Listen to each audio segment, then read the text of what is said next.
ಹಿಂದೂ ಜನಜಾಗೃತಿ ಸಮಿತಿ ವತಿಯಿಂದ ಹಿಂದೂ ಧರ್ಮ ಜಾಗೃತಿ ಸಭೆಯು ಬಂಟ್ವಾಳದ ಸಜಿಪನಡು ಶ್ರೀ ಷಣ್ಮುಖ ಸುಬ್ರಹ್ಮಣ್ಯ ದೇವಸ್ಥಾನದಲ್ಲಿ ನೆರವೇರಿತು.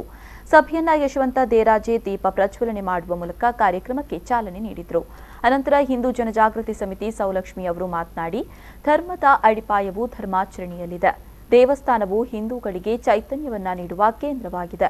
ದೇವಸ್ಥಾನದಲ್ಲಿ ಇಂದು ಸರ್ಕಾರ ಆಡಳಿತ ನಡೆಸ್ತಾ ಇದೆ. ಇದರಲ್ಲಿ ಭ್ರಷ್ಟಾಚಾರವಾಗ್ತಾ ಇದೆ. ದೇವಸ್ಥಾನದ ಪಾವಿತ್ರ್ಯತೆಯನ್ನ ಕಾಪಾಡುವಲ್ಲಿ ಭಕ್ತರು ತಮ್ಮ ಕರ್ತವ್ಯವನ್ನ ಪಾಲಿಸಬೇಕು. ದೇವಸ್ಥಾನದ ಆಡಳಿತವನ್ನ ಸರ್ಕಾರ ಭಕ್ತರಿಗೆ ಒಪ್ಪಿಸಬೇಕು. ಈ ಮೂಲಕ ಭಕ್ತರು ದೇವಸ್ಥಾನಕ್ಕೆ ಹಾಕುವ ಅರ್ಪಣೆಯು ಧರ್ಮದ ಕಾರ್ಯಕ್ಕೆ, ದೇವಸ್ಥಾನದ ಉದ್ಧಾರಕ್ಕಾಗಿ ಬಳಸಬೇಕು. ಧರ್ಮಾಚರಣೆ ಮಾಡುವುದು ಕರ್ತವ್ಯವಾಗಿದೆ ಹಾಗೂ ಧರ್ಮದ ಮೇಲಾಗುವ ಅನ್ಯಾಯದ ವಿರುದ್ಧ ಹೋರಾಡುವುದು ಪ್ರತಿಯೊಬ್ಬ ಧರ್ಮ ಪ್ರೇಮಿಗಳ ಜವಾಬ್ದಾರಿಯಾಗಿದೆ ಎಂದರು.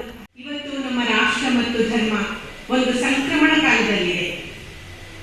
ದೇಶದ ಪರಿಸ್ಥಿತಿಯನ್ನು ಇವತ್ತು ಸಮಗ್ರವಾಗಿ ಅವಲೋಕನ ಮಾಡ್ತಾ ಇರುವಾಗ ನಮಗೆ ಪರಿವರ್ತನೆ ಗಾಳಿ ಬೀಸ್ತಾ ಇರುವುದು ಗಮನಕ್ಕೆ ಬರ್ತಾ ಇದೆ.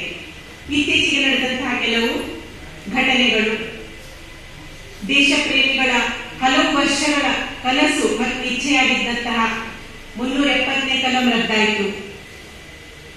ಪಾಕ್ ಆಕ್ರಮಿತವಾದಂತಹ ಕಾಶ್ಮೀರ ಪುನಃ ಭಾರತ ಮಾತೆಯ ತೆಕ್ಕಿಗೆ ಮರಳುವಂತಹ ಒಂದು ಕಾಲ ಸಮೀಪ ಬರ್ತಾ ಇರೋದು ನಾವು ನೋಡ್ತಾ ಇದ್ದೇವೆ. ದೇಶವಾಸಿಗಳ ರಾಮನ ಭಕ್ತರ ಕನಸಾಗಿದ್ದಂತಹ ರಾಮ ಜನ್ಮಭೂಮಿಯಲ್ಲಿ ಶ್ರೀರಾಮ ಮಂದಿರ ನಿರ್ಮಾಣ ಮಾಡುವಂತಹ ತೀರ್ಪು ಕೂಡ ನಮಗೆ ಆ ರಾಮನ ಕೃಪೆಯಿಂದಲೇ ನಮಗೆ ದಕ್ಕಿತು.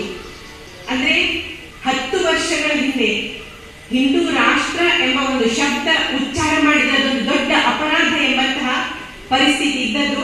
ಇವತ್ತು ದೇಶದ ಸಂಸತ್ತಿನಲ್ಲಿ ನಮ್ಮ ಸರ್ಕಾರ ಯಾವುದೇ ಒಂದು ನಿರ್ಣಯವನ್ನು ಇಟ್ಟಾಗ ಅದನ್ನು ವಿರೋಧಿಸಲಿಕ್ಕೆ ವಿರೋಧ ಪಕ್ಷಗಳು ಇವತ್ತು ಅವರ ಬಾಯಿಂದ ಕೂಡ ಹಿಂದೂ ರಾಷ್ಟ್ರ ಎಂಬ ಈ ಸಂದರ್ಭ ಸುಬ್ರಹ್ಮಣ್ಯ ಭಟ್, ಸುಷ್ಮಿತಾ ಮತ್ತು ಕುಮಾರಿ ಭವ್ಯ, ವೇದಮೂರ್ತಿಗಳಾದ ಶ್ರೀ ಶಂಕರ್ ಗಣಪತಿ ಭಟ್ ಮೊದಲಾದವರು ಹಾಜರಿದ್ದರು.